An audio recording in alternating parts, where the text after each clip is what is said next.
Good morning. Good morning എല്ലാവർക്കും. നല്ല സുന്ദരി അമ്മായി ഉണ്ടല്ലോ, എന്ത് പറ്റി അമ്മ? അമ്മ എല്ലാ മക്കൾക്ക് അമ്മമാര് സുന്ദരിമാരാണമ്മ. നമ്മൾ കാണുന്ന ആദ്യത്തെ സുന്ദരനും സുന്ദരി അച്ഛനും അമ്മയാണ്. അത് നുണ പറഞ്ഞതല്ല. അമ്മക്ക്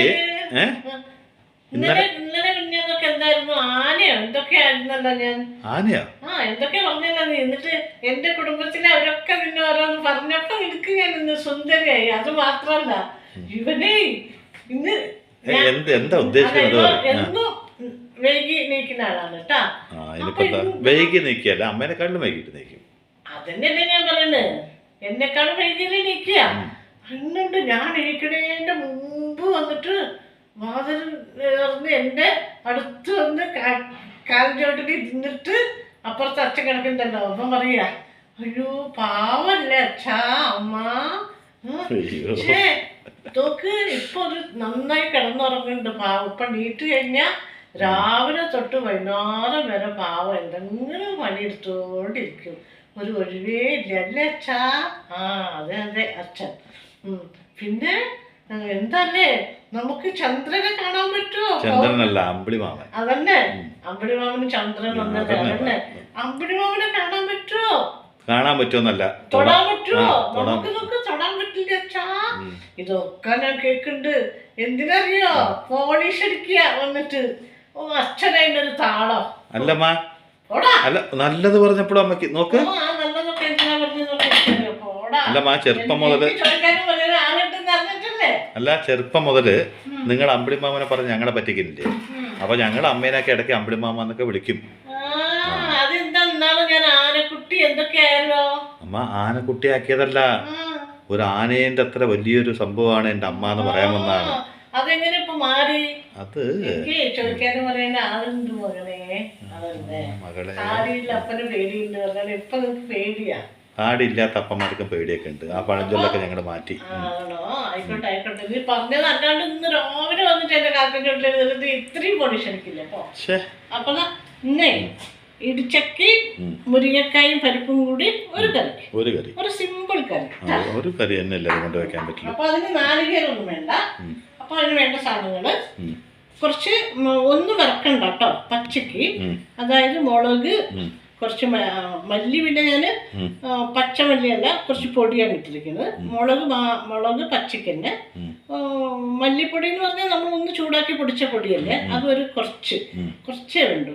പിന്നെ എരിവിനനുസരിച്ച മുളക്, പിന്നെ ചെറിയ ഉള്ളി, പിന്നെ ഒരു ചെറിയ തക്കാളി ഇത്ര പോകുന്നത്. അപ്പോൾ വലിയതാണെങ്കിൽ ഒരു പകുതി ഇട്ടാൽ മതി. അതും പിന്നെന്താ, അത്ര തന്നെ.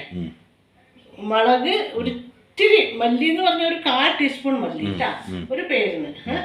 പിന്നെ തക്കാളി, വെളുത്തുള്ളി, ചെറിയ ഉള്ളി. വെളുത്തുള്ളി ഒരു 2-3 അല്ലി, ചെറിയ ഉള്ളി ഒരു 4 എണ്ണം, മഞ്ഞളും. അല്ല പറയാം, ബാക്കിയുള്ള സാധനങ്ങളൊന്നും പറയുന്നില്ലേ? പറയാം. അപ്പൊ പിന്നെ എന്തെന്തറിയോ, ഇത് താളിക്കാനുള്ള വെളുത്തുള്ളി. ഇനിയിപ്പോ വെളുത്തുള്ളിന്റെ ഫ്ലേവർ ഇഷ്ടമല്ലെങ്കിൽ നിങ്ങൾ കടുക് ഇട്ടോളൂ കേട്ടോ. ഞാൻ പക്ഷേ ഇതിന് വെളുത്തുള്ളി ഇട്ടിട്ടാണ് ഞാൻ താളിക്കുക. പിന്നെ പച്ചമുളക്, പുളി, ഒരു ചെറിയ സവോളയും ഒരു പകുതി തക്കാളിയും കൂടി അങ്ങനെ ഇടുക. പിന്നെ പരിപ്പ് ഞാൻ വേവിച്ചിട്ട്. ഓക്കെ. അപ്പോൾ ആദ്യം നമുക്ക് ഈ മുരിങ്ങക്കായും പച്ചയും കൂടി അതിലിട്ടോ. അതിൻ്റെ കൂടെ തന്നെ ഈ തക്കാളി സവോളയും ഇട്ടു, പിന്നെ പച്ചമുളക് ഇട്ടു. എന്നിട്ട് കപ്പ അങ്ങനെ ഇട്ട് കൊടുക്കാല്ലേ? ഇനി നമുക്ക് അതിലേക്ക് വേവാനുള്ള ഇനി വെള്ളം കേട്ടോ, കുറച്ച് വെള്ളം. അപ്പം കുറച്ച് ഉപ്പ്, കുറച്ച് ഉപ്പും അതിനാവശ്യമുള്ള ഉപ്പ് എന്നിട്ട് ഒന്ന് അടച്ച് വെക്കാം. ഓക്കെ, അപ്പോൾ ഇത് അടച്ച് വെക്കാം.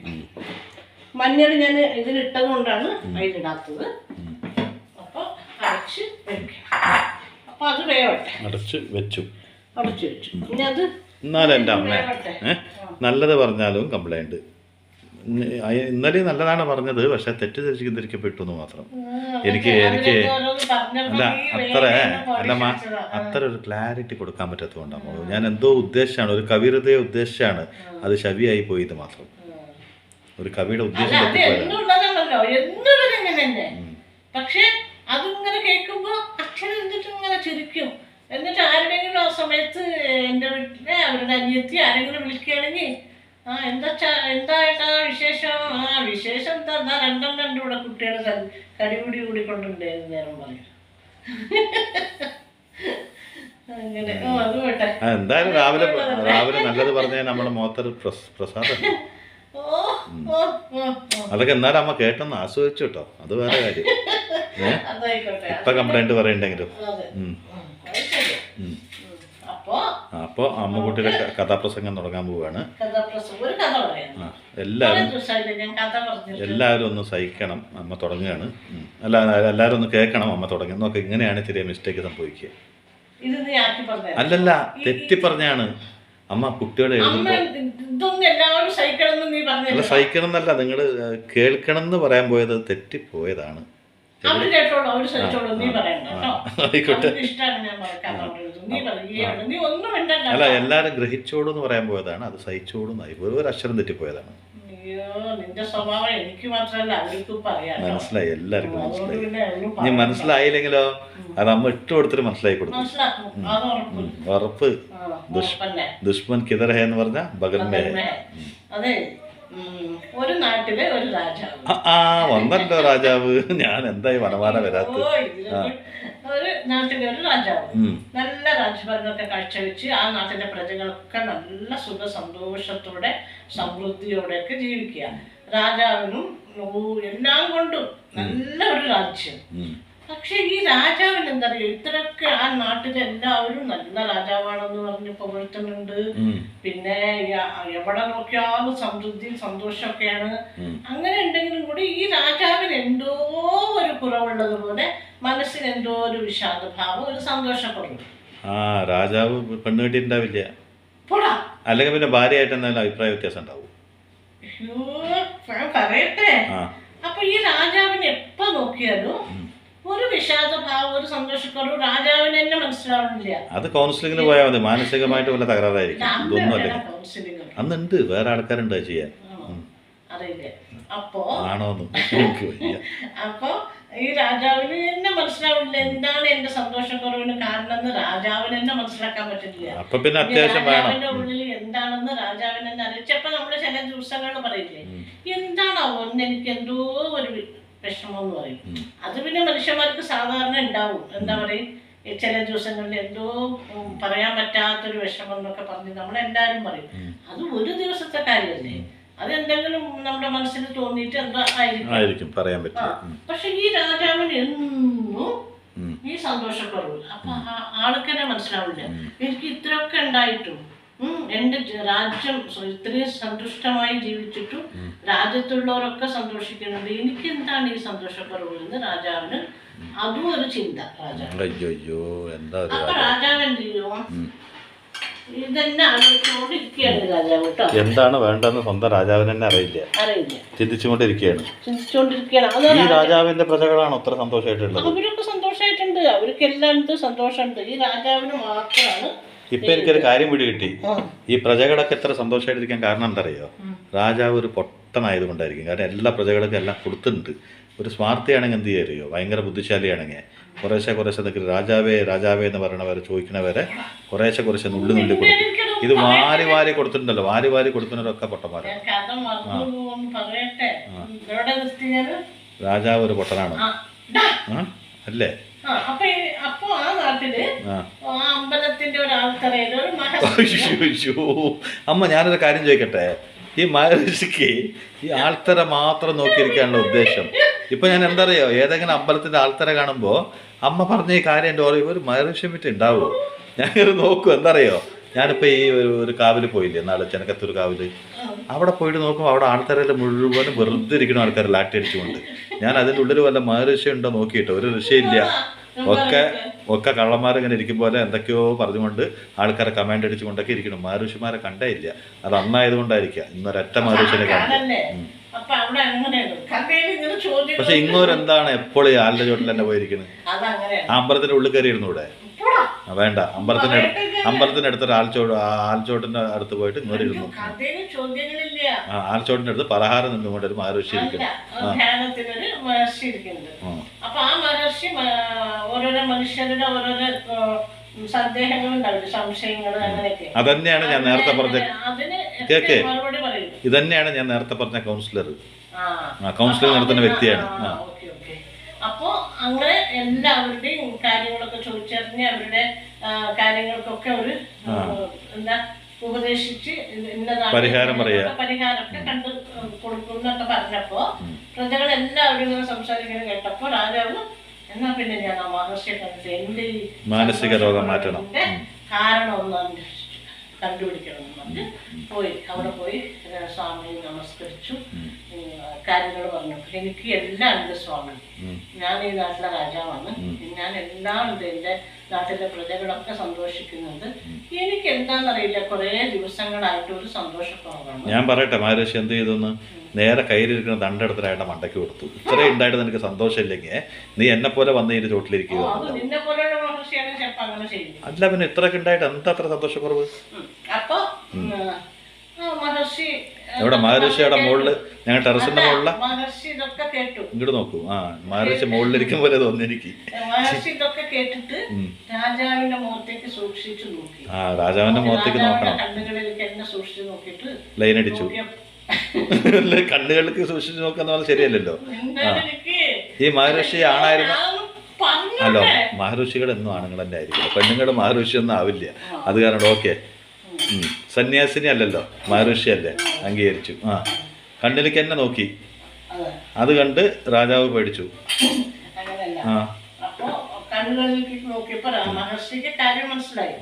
അപ്പൊ ആള് ഇതിപ്പോ വിവരിച്ച് കൊടുക്കുന്നേക്കാളും നല്ലത് അനുഭവത്തിലൂടെ നമുക്ക് ഇയാൾക്ക് മനസ്സിലാക്കി കൊടുക്കാം. എനിക്കിപ്പോ മനസ്സിലായി കഥ. അതിന്റെ അടുത്തുള്ള സമ്പത്ത് മുഴുവനും മേടിച്ചിട്ട് മഹർഷി പോയി. അതോടുകൂടി ഇയാൾക്ക് ആ മറ്റേ ചിന്തയില്ല. എല്ലാം ഉണ്ടായിട്ട് വിഷമിക്കേണ്ട ചിന്ത പോയിട്ട് ഇല്ലാണ്ട് വിഷമിക്കണം. അല്ല ശരി ശരി പറഞ്ഞോളൂ. ഇതിന്റെ പേരിൽ എനിക്ക് ചീത്തയാക്കണ്ട, പറഞ്ഞോളൂ. അപ്പോ ഈ മഹർഷി അനുഭവത്തിലൂടെ രാജാവിന് മനസ്സിലാക്കി കൊടുക്കാൻ പറഞ്ഞിട്ട് പറയും, രാജാവെ ഇന്ന് കൊട്ടാരത്തിലേക്ക് പോയി നിങ്ങൾ ഒരു 99 പൊൻപണങ്ങൾ എടുത്ത് ഒരു കിഴി കെട്ടി. കള്ള മഹർഷി പൈസക്ക് വേണ്ടിട്ട്. അത് ശരി. എന്തിനാ ഈ മഹർഷിക്ക് 99 പൊൻകാശികൾ? നിങ്ങൾ ഇന്ന് കൊട്ടാരത്ത് പോയി ഒരു 99 പൊൻപണങ്ങൾ എടുത്ത് ഒരു കിഴി കെട്ടു. കെട്ടിയിട്ട് അതിന്റെ പുറത്ത് ഇതില് 100 പൊൻപണങ്ങളുണ്ട്. ഇത് ആർക്കാണോ, ആര് പ്രഥമ ദൃഷ്ടിയാൽ ആരാണോ ഇതിനെ കാണുന്നത് അവർക്ക് ഇത് സ്വന്തം. 99 അല്ലേ ഉള്ളത്? 100 എഴുതി. കള്ളത്തരം. അപ്പൊ അത് എന്നിട്ട് നിങ്ങൾ ഏതെങ്കിലും ഒരു വീട്ടിന്റെ അടുത്ത് ആ വീട്ടിലെ ഉടമസ്ഥൻ കാണുന്ന രീതിയിൽ അത് വെച്ചിട്ട് വരും എന്ന് പറഞ്ഞു. അപ്പോ രാജാവ് മാറുവേഷത്തിന് പോയിട്ട് അത് ചെയ്യാൻ പറഞ്ഞു. അപ്പോ രാജാവ് എന്തിനാണോ പോയത് എന്ന് ആലോചിച്ചു. പിന്നെ മഹർഷി പറഞ്ഞതല്ലേ ചെയ്യണല്ലോ. എന്നിട്ട് നിങ്ങൾ മാറുവേഷത്തില് അവിടെ നടക്കുന്നത് വീക്ഷിക്കും വേണമെന്ന് പറഞ്ഞു. അതായത് അവിടെ എന്താണ് പിന്നീട് നടക്കുന്നത് എന്നുള്ളതൊക്കെ നിങ്ങൾ ഒളിച്ചിരുന്ന് നോക്കണം. പൊട്ട സ്വഭാവങ്ങളൊക്കെ പഠിപ്പിച്ചു കൊടുത്തു. ഞങ്ങൾ പണ്ട് നിങ്ങൾ കാരണന്മാർ സംസാരിക്കുമ്പോൾ ഒളിച്ചിരിക്കുമ്പോൾ ഓടിക്കുന്നുണ്ടായിരുന്നില്ലേ അമ്മ? അപ്പൊ ഞങ്ങൾ ഞങ്ങളും ചില കാര്യങ്ങൾ മനസ്സിലാക്കാനായിരുന്നു.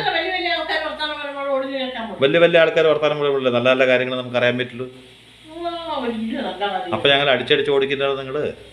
ഇപ്പൊ ഈ മഹർഷി പറഞ്ഞ ആർക്കും ഒളിച്ചു നോക്കാം അല്ലേ? കഷ്ടം. ദേഷ്യം വന്നിട്ട് പ്രകടിപ്പിക്കില്ല.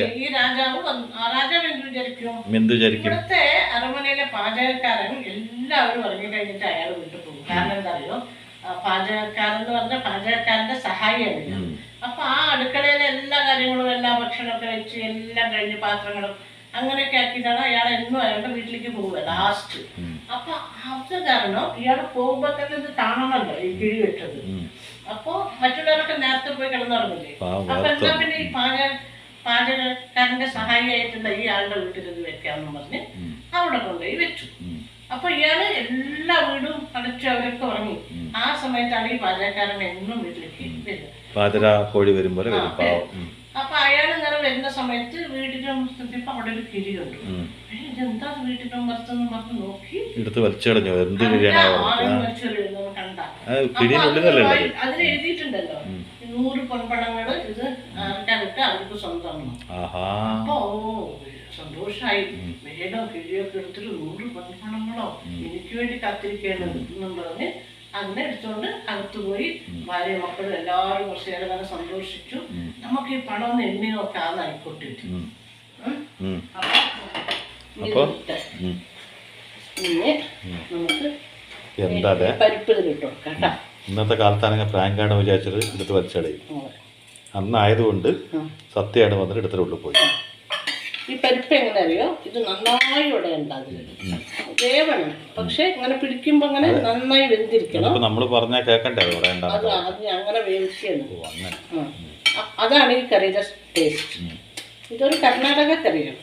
ഇത് ഉള്ളി മുറിച്ചിടാൻ ഇത്തിരി ബുദ്ധിമുട്ടായത് കൊണ്ടാണ് രണ്ട് വലിയ കഷ്ണം. അത് അങ്ങനെ തന്നെ കണ്ടു, അങ്ങനെ ചെറിയ ചെറിയ കഷ്ണാക്കിയിട്ടുണ്ട്. ഇതൊക്കെ ഓരോരോ സ്ഥലത്ത് നിന്ന് പഠിച്ചതല്ലേ, എത്ര കാലം അവിടെ ജീവിച്ചതല്ലേ. അമ്മ ഓരോ സ്ഥലത്ത് പഠിക്കാൻ വേണ്ടി പോയായിരുന്നു, ഞാൻ കണ്ടിട്ടില്ലല്ലോ. നീ കണ്ട. ഇനി നമുക്ക് ഈ അരച്ച മുളകും മല്ലിയും തക്കാളി വെളുത്തുള്ളി ചെറിയ ഉള്ളിയൊക്കെ കൂടി അരച്ചില്ലേ, അത് തുടക്കത്തിൽ 3 പ്രാവശ്യം പറഞ്ഞിട്ടുണ്ടായിരുന്നു, പിന്നെ ഒരു പ്രാവശ്യം പറയണത്. അങ്ങനെയൊക്കെ വേണ്ടേ, ചിലപ്പോൾ അത് മറന്നു പോയില്ലെങ്കിൽ അല്ലേ. ശരിയാ.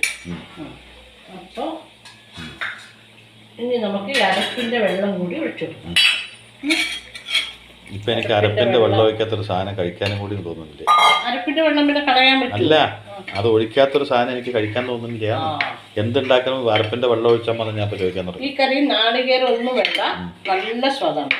ഈ കറി വെക്കുമ്പോ നിങ്ങൾക്ക് തക്കാളി എല്ലാം ഇതും കൂടി ഉള്ളപ്പോ ഇതിനൊരു കൊഴുപ്പ് കിട്ടും. നമ്മൾ അരക്കിയല്ലേ, തക്കാളി ഉള്ളി വെളുത്തുള്ളി മല്ലി മുളക് ഒക്കെ കൂടി അരയ്ക്കുമ്പോ ഇതിന് ഒരു കൊഴുപ്പ് കിട്ടും. അതാണ് ഇതിന് ഇത് വേണ്ടെന്ന് പറഞ്ഞു. ഇങ്ങനെയുള്ള കറികൾ വെക്കുമ്പോ നാളേരം കൂടെ നിങ്ങൾക്ക് ലാഭിക്കാം. നാളേരം ലാഭിക്കാൻ പെട്ടെന്ന് ഉണ്ടാക്കും. എന്നിട്ട് ആ നാളേരം എടുത്ത് നാളെ രാവിലെ നിങ്ങൾക്ക് അതിനൊരു പ്രത്യേക സ്വാദാണ്. കണ്ട.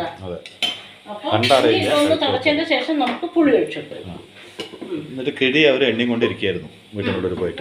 വീട്ടിനുള്ളിൽ കൊണ്ടുപോയിട്ട് എല്ലാവരും സന്തോഷം കൊണ്ട് ഒരു പൊൺപണൊക്കെ അത്ര കൂടുതൽ കാണുമ്പോൾ അവർക്ക് സന്തോഷമല്ലേ ഉണ്ടാവുമല്ലോ. അവര് പൊട്ടിയിട്ട് അതിങ്ങനെ കുറെ നേരം ഇങ്ങനെ വാരി ഈരിയൊക്കെ നോക്കി എന്നിട്ട് അത് എണ്ണിയപ്പോ അതിന് 99 അയ്യോ ഇതിന് 100 99 എന്നും പറഞ്ഞ് ഇവര് കുടുംബമടക്കം തെരച്ചിലോട് എവിടെയെങ്കിലും പോയോ എവിടെ പോയി വന്നിട്ട് അകത്ത് തേടി കിഴി അഴിച്ചു തന്നെ അവിടെയാണ്. എന്നിട്ടും അവർക്കൊരു സംശയം. വീട് മുഴുവൻ തെരഞ്ഞു, നേരം വെളുക്കോളം മുറ്റവും വീടും എല്ലാ പരിസരവും ഒക്കെ തെരഞ്ഞിട്ട് ഈ 99 കിട്ടിയതിന്റെ സന്തോഷമല്ല, ഈ ഒരെണ്ണം പോയില്ലേ ഒരു പൊൻപണം 100 എഴുതിയിട്ടുണ്ടല്ലോ. അപ്പൊ ഈ ഒരെണ്ണം എവിടെ പോയി എന്നുള്ളതിൽ അവരുടെ സന്തോഷം ഒക്കെ അവർ മറന്നു. അവര് ഒരു പൊൻപണം എവിടെ നിന്ന് കിട്ടുന്നുള്ള രീതിയിൽ തെരച്ചിലായി. അപ്പൊ രാജാവിന് മനസ്സിലായി, അത് ശരി, ഇതാണല്ലേ സന്തോഷത്തിന്റെ എന്റെ സന്തോഷക്കുറവിനും കാരണം. എനിക്ക് ദൈവം എല്ലാം തന്നിട്ട് എനിക്ക് എന്തൊക്കെ വേണം അത് മുഴുവൻ എനിക്കുണ്ട് ഇപ്പൊ. എന്നിട്ടും എനിക്ക് വേറെന്തോ ഇതിനേക്കാളും വലുതായിട്ട് എന്തോ ഉണ്ട് എന്ന് എന്റെ മനസ്സിന്റെ ഉള്ളിലൊരു പോരായ്മ, ഇതും എനിക്ക് പോരാ, എനിക്ക് ഇനിയും വേണം. ഞാൻ അറിയാതെ എന്റെ ഉള്ളിൽ അതുണ്ട്, അതുകൊണ്ടാണ് എനിക്ക് സന്തോഷിക്കാൻ പറ്റാത്തത് എന്നുള്ള സത്യം ആണ് മനസ്സിലാക്കി. അപ്പൊ മനുഷ്യന് എന്തൊക്കെ കിട്ടിയാലും ഇപ്പൊ ആ 99 പൊൻപണം അയാൾക്ക് വെറുതെ കിട്ടി, അതുകൊണ്ട് അയാൾ സന്തോഷിക്കാൻ സമ്പാദിച്ചതോ അധ്വാനിച്ചതോ ഒന്നുമല്ല, വെറുതെ ഫ്രീ ആയിട്ട് കിട്ടിയ ഒരു സംഭവമാണ്. അതിലൊരു പൊൻപണം ആരെങ്കിലും എടുത്തിട്ട് പോയാൽ അവർ രക്ഷപ്പെട്ടോട്ടെ വിചാരിക്കണം. പക്ഷെ അതും കൂടി എനിക്ക് തന്നെ വേണമെന്നുള്ള ഒരു വാശി, അതിന്റെ മനോഭാവമാണ് നമ്മൾ ഈ കണ്ടത്. ആ 99 കിട്ടിയതിന്റെ സന്തോഷം പറഞ്ഞിട്ട് ഈ ഒന്ന് എവിടെ പോയി എന്ന് തെരഞ്ഞോട് നടന്നിട്ട് അവരുടെ സന്തോഷം അവർ ഇല്ലാണ്ടാക്കുക. അതേപോലെ തന്നെ ഈ രാജാവിന് എന്തോ എനിക്ക് ഇതിനേക്കാളും വലുത് എന്തൊക്കെയോ, എന്നെക്കാളും വലുത് എന്തോ ഉണ്ട്, ഇതിനേക്കാളും വലിയ സുഖം സന്തോഷം വേറെ എന്തോ ഉണ്ട്, അങ്ങനെ എന്തോ ഒരു തോന്നൽ അയാളുടെ മനസ്സിലൊരു കുറവ്. അത് അയാളുടെ മനസ്സിന്റെ ഉള്ളിലുള്ളത് കൊണ്ട് അയാൾക്ക് സന്തോഷിക്കാൻ പറ്റിയില്ല. അല്ലെങ്കിൽ നല്ല രാജ്യഭാരം, നല്ല പ്രജകള്, സന്തോഷം സംതൃപ്തിയുള്ളപ്പോ അയാൾക്ക് സന്തോഷിച്ചാൽ പോരെ. അപ്പൊ അത് അയാൾക്ക് മനസ്സിലായി. അപ്പൊ ദൈവം നമുക്ക് എന്താണ് വേണ്ടത് വെച്ചാൽ അത് ആ വിധിച്ചതായ ദൈവം നമുക്ക് തന്നിരിക്കും. അല്ലാണ്ട് നമ്മൾ ഇത് എനിക്കിത് പോരാ, ഞാൻ ഇതിൻ്റെ പിന്നാലെ പോട്ടെ, അതിനേക്കാളും ഇപ്പം 100 രൂപ ഇന്ന് നമ്മുടെ കയ്യിലുള്ളൂ വെച്ചാൽ ആ 100 രൂപ ആയിരിക്കും ദൈവം നമുക്ക് വിധിച്ചത്. അതുകൊണ്ട് നമ്മൾ സന്തോഷിക്കണം. അന്നത്തെ സന്തോഷം നമുക്ക് അതാണ്. നാളെ ദൈവം നമുക്ക് വേറെ തരും. അല്ലെങ്കിൽ നമുക്ക് എന്തെങ്കിലും ഒരു ജീവിതം നമുക്ക് ദൈവം തന്നിട്ടുണ്ടെങ്കിൽ അത് ദൈവത്തിൻ്റെ ഹിതമാണ്. ദൈവം നമുക്ക് തരുന്നതാണ്. ദൈവത്തിനറിയാം നമുക്ക് എന്ത് തരണം എന്ത് തരണ്ടെന്നുള്ളത്. അതിനും ഉപരി നമുക്ക് വേണമെന്ന് പറഞ്ഞിട്ട് പോവല് ഒരിക്കലും ദൈവം അതിന് കൂട്ടു നിൽക്കില്ല. മനസ്സിലായോ?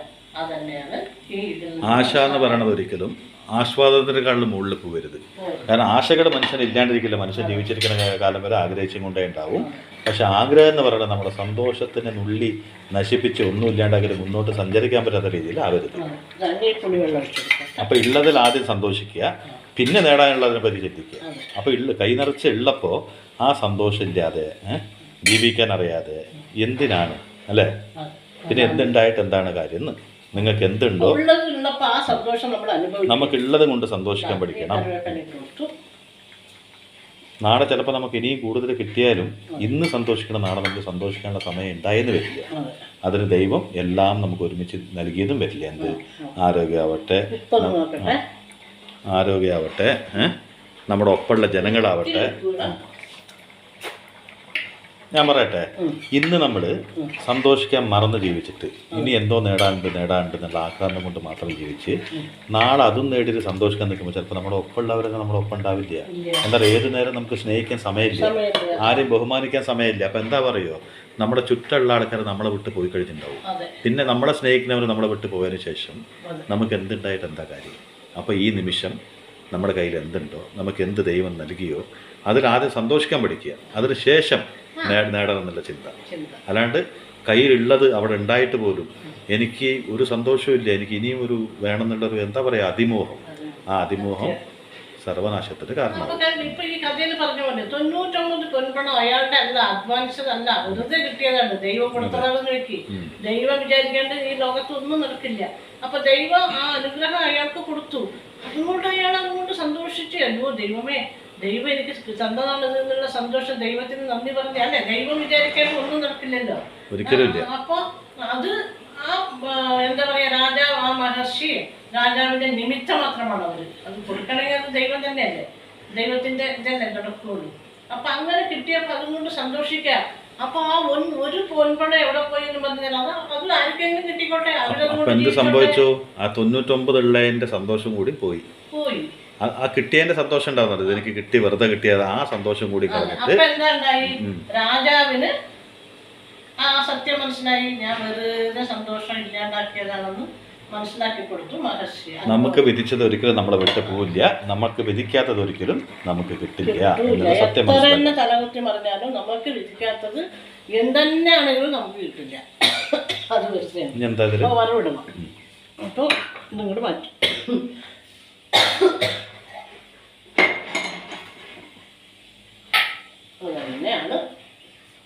ഇതന്നെയാണ് ജീവിത തത്വം. മനുഷ്യരായ എല്ലാവരും തൻ്റെ കയ്യിലുള്ള നല്ല സമയങ്ങൾ എന്ന് വെച്ചാൽ ഇന്ന് നമ്മുടെ കയ്യിൽ കുറച്ചുണ്ട്, ആ ഉള്ളത് കൊണ്ട് നമുക്ക് ഇത്ര സന്തോഷിക്കാം, ഒന്ന് ആസ്വദിക്കാം എന്ന് ചിന്തിക്കാതെ ഇനിയും കുറേ ഉണ്ടാക്കിയതിന് ശേഷം എന്നിട്ട് നമുക്ക് ആസ്വദിക്കാൻ ചിന്തിക്കുമ്പോൾ സത്യത്തിൽ അന്ന് നമുക്ക് എല്ലാം ഉണ്ടാവും. പക്ഷെ ആസ്വദിക്കാനും സന്തോഷിക്കാനും നമ്മുടെ കൂടെ ഉള്ളവരുണ്ടെന്ന് എന്താ ഉറപ്പ്? പണം മാത്രമേ നമ്മുടെ കയ്യിലുണ്ടാവും. കാരണം നമ്മുടെ ആ സമയത്ത് ആർക്കും ഇപ്പൊ എത്രയോ പേര് പറയുന്നുണ്ട്, അനുഭവത്തിൽ ഞാൻ അറിഞ്ഞതാണ്. തന്നെ ചില ആൾക്കാരൊക്കെ പറയുന്നുണ്ട്, പക്ഷെ അന്ന് അവരുടെ കൂടെയുള്ള ആ ജീവിതത്തിന്റെ ഒരു ആസ്വാദനം ഒന്നും ഇല്ല. ഇന്ന് പണം ഉണ്ട്, ഇഷ്ടംപോലെ കഴിക്കാനുണ്ട് ചേച്ചി, പക്ഷെ അന്നത്തെ ആ സന്തോഷം കൂടിയുള്ള ആ സന്തോഷം ഇല്ല എന്ന് പറയുന്നത് അതൊരു സത്യമാണ്. അപ്പൊ അങ്ങനെ എല്ലാവർക്കും അങ്ങനെ ഒരു തോന്നലുണ്ടാവും. അപ്പം അത് നമ്മൾ നഷ്ടപ്പെടുത്തരുത് ഒരിക്കലും. എന്തിന്റെ പേരിലാണെങ്കിലും നമ്മുടെ ഒപ്പമുള്ളവര് നമ്മുടെ കുടുംബത്തെ സ്നേഹിച്ച് ചുറ്റുവട്ടം എല്ലാം സ്നേഹിച്ച് അവരോടൊത്ത് ചില നിമിഷങ്ങളൊക്കെ തട്ടി നീക്കി അവരോടൊത്ത് സന്തുഷ്ടമായി ജീവിക്കണം. അല്ലാണ്ട് നമ്മുടെ എല്ലാം ഇതിന്റെ പുറകെ മാത്രം പോയിട്ട് ഒരു കാര്യമില്ല. അതുകൊണ്ട് ഒന്നും നേടില്ല. തീർച്ചയായിട്ടും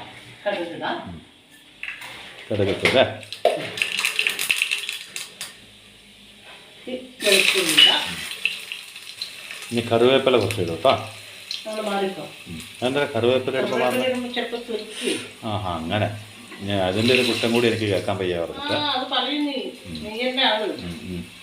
പറയാണ്ടിരിക്കണമെങ്കിൽ നീ അല്ലാണ്ട് വെക്കണം. ഓക്കെ, പറഞ്ഞത് നന്നായി.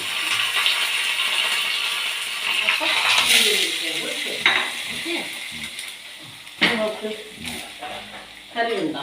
നല്ല കറിയല്ലേ? നല്ല കറി. നാളേരട്ടില്ലെങ്കിൽ സൂപ്പർ ടേസ്റ്റാണ് കേട്ടോ. ഇത് കൂട്ടി ചോറുണ്ടാനേ എന്തെങ്കിലും ഒന്ന് മതി സൈഡ്. എന്താ പറയുക, ഒന്നുമില്ലെങ്കിൽ ഒരു ഓംലെറ്റോ അല്ലെങ്കിൽ ഒരു ഉണക്കമീനോ എന്തെങ്കിലും മതി. നല്ല കറിയല്ലേ? നോക്ക്, നല്ല കറി, നല്ല കറി. എനിക്ക് ഒരുപാട് ഇഷ്ടം. നാളികേരിടാണ്ട് നല്ല കറിയാണത്, നല്ല ടേസ്റ്റ്. ഇന്ന് ഇതിലുള്ള സാമ്പാർ കൂട്ടിയിട്ട് മോനെ നീ കഴിച്ചോ, ഇതിൽ നീ സന്തോഷപ്പെട്. നാളെ നിനക്ക് എന്താ കിട്ടുന്ന വെച്ചാൽ അത് കൂട്ടി കഴിച്ചിട്ട് അതിൽ നീ സന്തോഷപ്പെടും. നിനക്ക് നീ പ്രത്യേകിച്ച് ഒന്നും ഉണ്ടാക്കി തരുന്നത് നീ പറയരുത്. ഇത് നിനക്കും കൂടി ഉള്ള പാടാണ്, എന്നോട് പറയും. അതെ, ഞാനിപ്പോ ഇടിച്ചക്കയും മുരിങ്ങക്കായും വെച്ചു. നിങ്ങൾ ഉരുളക്കിഴങ്ങോ വഴുതനങ്ങയോ ബീൻസോ എന്ത് വേണമെങ്കിലും ഇട്ടിട്ട് വെച്ചോളൂ ഇതുപോലെ കേട്ടോ. നാളികേരം വേണ്ട. ഓക്കെ, അപ്പൊ ഊണ് കഴിക്കാൻ വരുന്ന അത് കൂട്ടിയിട്ട് അതിന്റെ കൂടെ ഞാൻ എന്തെങ്കിലുമൊക്കെ തരാൻ നിങ്ങൾക്ക് കേട്ടോ. ബൈ.